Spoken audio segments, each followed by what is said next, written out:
about Shimba Kambwili is back in the country. As you may be aware, once he left prison, he went straight to, should have been South Africa, and then images started coming up where he was in the UK.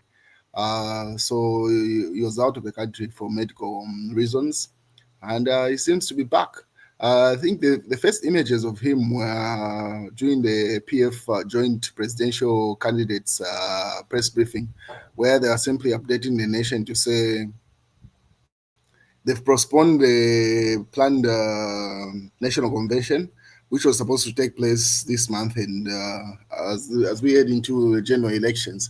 So they postponed it because Robert Chavinga, the other guy that's fighting with the Mao Sampa as PF presidency, put an injunction to the situation. So pretty much there's a court injunction over the PF situation. And that's when images of Kambwili was shown, where he met up with other aspirants on the PF presidential ticket. And as of today, he had his first interview since leaving prison and coming back in the country. And he had a number of things that he wanted to address. So one of the posts says, join a Patriotic Front presidential hopeful on KBN TV tonight as he analyzes the presidential speech. So the presidential speech that is being referred to here is the one that President Hakainde Hichilema had, should have been 48 hours ago, where he was pretty much, it was centered around Bill 7. Yes, he addressed a number of issues, but pretty much the bone of contention was the issue of Bill 7. As you may be aware, the church and the Oasis Forum and a number of other bodies intended to protest tomorrow from Freedom Statue to State House. It was scheduled to be a pre-civil protest in pretty much protest of the amendment bill that is being tabled, which is referred to as Bill 7. And yeah, so that could not take place, and the reasons I'll tell you as we proceed in the broadcast. And these are some of the highlights from Shimba Kambwili's address, or pretty much his press briefing that he had an interview just a couple of hours ago. So Shimba Kambwili has asked God where he got Hakainde Hichilema from and made him president of Zambia. So that's one of it. It's a saying that he used to use it. Even on Edgar Chagalungu, if you remember, you say, so he's using the same saying now, using it on Hakainde Hichilema. And then he also saw President Hakainde Hichilema's biggest problem is his propensity to lie, Shimba Kambwili. So those are some of the highlights that Kalemba got from that interview that Shimba Kambwili had. He says it's propensity to lie, and then saying, when President Hakainde Hichilema invites you to State House for dialogue, there won't be dialogue. He will just be lecturing you, Shimba Kambwili. Says that, and that's the reason why the Oasis Forum and the church mother bodies refuse that dialogue, because how can you say you have having dialogue? What is that committee continues to the process is being referred to as just listening to the people submissions with regard to Bill 7, and then you say you want dialogue because if the dialogue is to be had, there should be a pause on that thing, and then everyone is coming to the table with a win situation, and you lose some kind of thing. That was his argument. On the other hand, UPND cadres, as you may be aware, the National Youth Chairperson, Liswaniso, I think he just finished his Copper Belt tour, or he should be still on the Copper Belt, where he's pretty much mobilizing the party, pretty much doing his job on the Copper Belt. But as they are trying to cross one of the targets on the Copper Belt, they had an interaction. One of the cadres had an altercation with the police person, and the police person simply slapped the guy. As you may be aware, most targets are guarded by Zambia police, and as you may be aware, they handle the money, so they don't play around with regard to the security of the place by any means necessary. They defend the place. So it seems like the cadres at that altercation. And Liswaniso simply said no, the police was out of order. The cadre was simply trying to find some information from him, and Liswaniso had to restrain the cadre from responding to the police slap, because the police person slapped the UPND cadre, and Lisoniso said, no, it's him who restrained him, and the police person was out of order. He pretty much escalated the situation. But one thing that Lisoniso misses is this: people do not want him to be the person that de-escalates the situation. This shouldn't even be a thing in the first place. The fact is that Cadres and the Cadre situation has been rejected by the Zambian people. It was proven in the PF, and that's one of the major reasons that the PF got out of power, is because that nonsense that they used to do with Cadres was not accepted by the Zambian people. And one thing that people miss with Cadres is that, yes, you move with a crew of whether 50 Cadres or 40 Cadres or whatever, 100 Cadres, but mostly it's 50, which looks like everyone is moving with. If you were to ask and check around those cadres, they don't even have voters cards or anything that will add any numbers to the real game here. The game is voting and making your candidate win.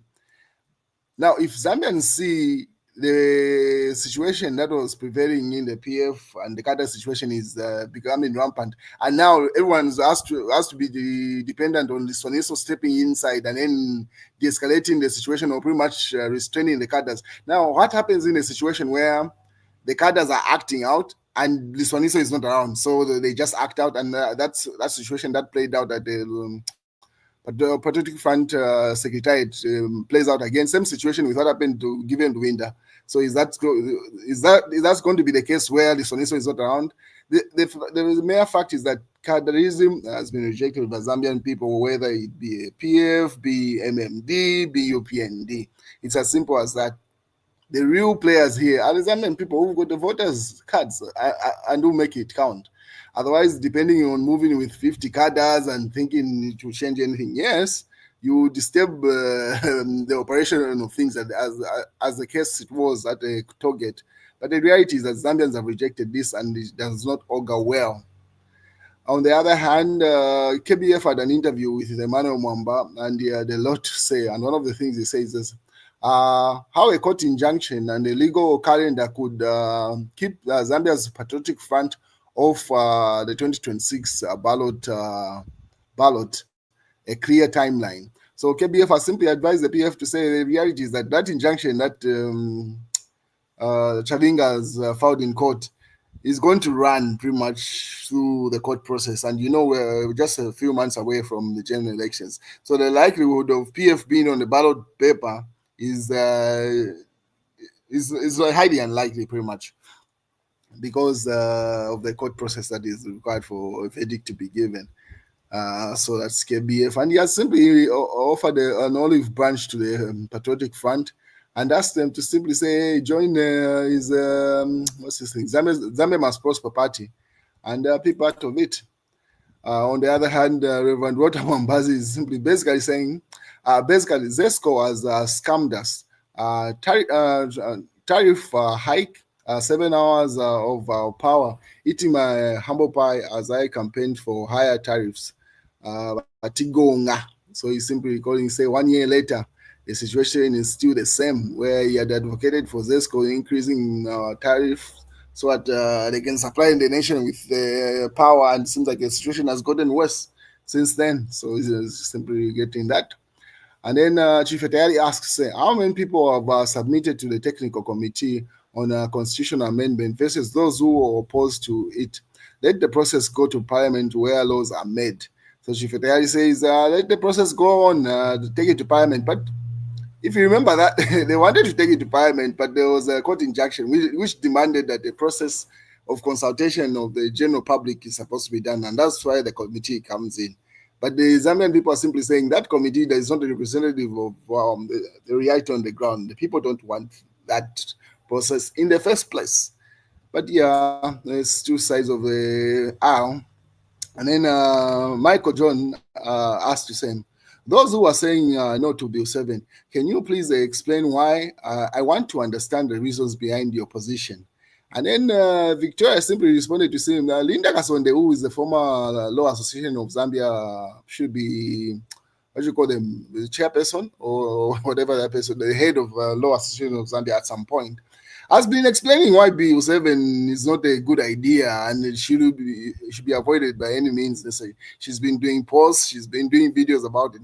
So she's simply saying you are deciding. You've already. It's one of those things where cognitive, they call it cognitive dissonance, where you've already decided where you stand, and any opinion, or they say confirmation bias.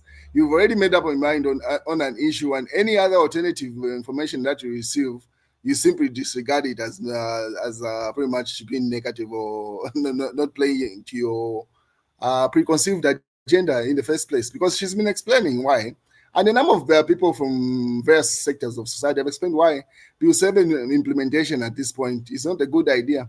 But anyway, it is what it is. Politics at the end of the day. And then, according to UPND Zambia's post there, they say Oasis Forum cancels its protest march and we instead have prayers in the morning before meeting head of state at State House on Friday afternoon. So, according to that post, the Oasis Forum's march past, or pretty much the protest that was supposed to have from Freedom Statue to State House has been cancelled, according to that post by the UPND there. And obviously, Manuel Mamba responded, said, "Don't believe the propaganda. Oasis Forum has called for prayer rally on Friday at Pop Square. Go and attend." So it seems like it's just a new strategy that the Oasis Forum and the Catholic Church have used. Because there are threats of them being meeting up with UPND cadres when they go to Freedom Statue as they head to State House. So now they've opted to take it to the church. So the event is going to be at Pop Square, pretty much the Catholic Church that is next to the UN Embassy. I mean, not the UN Embassy, the UN offices in Lusaka there along Arikinkata Road. That's where they're meeting from. So that's where everything is going to be done. And it's from there where I don't know if they're going to walk to State House or they're going to drive to State House. It seems like they have agreed to meet Hakainde HLM at State House. But prior to that, they're still going to have their prayer, they call it prayer rally.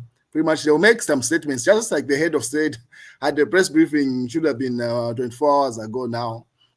They feel like, no, they will also issue their own protest within the church and then walk to State House. So pretty much it saves their security and also serves their purpose. They will achieve their goal, it seems. And then long queues I witnessed today of citizens queuing at ShopRite outlets. Registering to vote should worry you by UPND. Brian Apunda of the Socialist Party says those queues that have been witnessed of people lining up to vote, to register to vote should worry the UPND. And then he puts up an image there to say about yesterday, after a terrible 2 hours and a half presidential briefing, they have said, we shall see you. So simply saying, people have made up their mind after listening to Hakainde HLM's speech at State House. They've said, hey, let's go and register to vote and make our votes count as 2026 comes up. That's still Brian Apunda's post there. And then Kalemba says, ECZ extends mass voter registration exercise by 3 days from 27th today. So as you may be aware, the last day of voter registration was supposed to be yesterday. But today, Thursday, 27th November 2025 has been, you can still go and register. Even Saturday, 29th November 2025 is another day that's been added. So if you have not registered, please do go and register. Make your voice heard through your ballot. And then George Mutonga, UPND supporter based in the United States, put up some statistics. Say politics is a game of numbers. The focus should always be on our strongholds, and then we split votes in swing provinces. 9 out of 10 voters in our strong votes, and our vote for UPND. The focus and investment should always be there to make sure the turnout is good. And then he puts up some statistics of how it played out between Hakainde HLM and Edgar Chagolungu, the differences that were playing out in Southern Province. Hakainde HLM got 91.8%, Edgar Chagolungu got 5%, and then Edgar Lungu got 54% in Eastern Province, while Hakainde Chilema got 37. Pretty much pulling out statistics how it played out. That's George Mutonga there doing his analysis. Latest ECZ extended the voter registration exercise by 3 more days or 3 days. And then someone simply argues, say, voter registration should always be an ongoing process. This is Muyunji Rosemary Mwense. She says, voter registration should always be an ongoing process and not once off 4 years towards the general elections. We have people who are turning 18 in December and pretty much put up statistics to say it will be of benefit to capture every voter that is eligible, at least as of voting day, as opposed to having the voter registration exercise happen as it's happening now. Binwa Mpundungana, member of parliament, says the Mopani deal is terrible. There is nothing happening here. Performance-wise, Munguru weka weka, Munguru weka weka. But when you hear them praise this deal, you would think the mine is thriving. That's Binwa Mpundu there. What is the First Lady Mutinta Hichilema writes a congratulatory message to ABSA CEO. And she says, congratulations to ABSA Bank Zambia CEO, Mrs. Mizinga Melu, on your graduation with a degree in theology from Team Impact Christian University in the United States of America. This achievement reflects your hard work and determination, and and will inspire many across Zambia. Wishing you God's blessings in all your future endeavors. That's Mutinda Hichilema's words to ABSA CEO. While the First Lady was in Chipata today, so today we are deeply honored to visit Chipata Central Hospital, reaffirming our mission to supplement government's effort in strengthening our healthcare to improve quality of life for our people. So the First Lady was in Chipata where she was distributing some of these items, as you can see on screen there, mattresses and a number of blankets and things like that. So one thing is that Chira Tukuta can do his job very well when he means to do his job. He's very talented when it comes to taking pictures. So some of the images, I think the uniform that you see of the girls on the left should be Katete girls. I stand to be corrected. But yeah, that looks like a Katete girls uniform. Some girls from there taking a picture with the First Lady, Mutinta Hichilema. Oh, he's rocking her outfits very well. Her fashion sense is very commendable. And then obviously you see her interacting with the grandmother there, and then more people, the interactions that came from that meeting. Some beautiful images of the First Lady there doing a part and addressing the people. This is the picture of the day, I must add, from the event, Chela Tukuta, where you see the Zaf, should have been the pilot that flew her. Take a and then Chela Tukuta takes a picture through the shoulder there. That's a tough shot. one worth contending for photo of the year. That's a tough shot, definitely. Chela Tukuta did his job here. And pretty much that's the news, ladies and gentlemen. Have a beautiful day.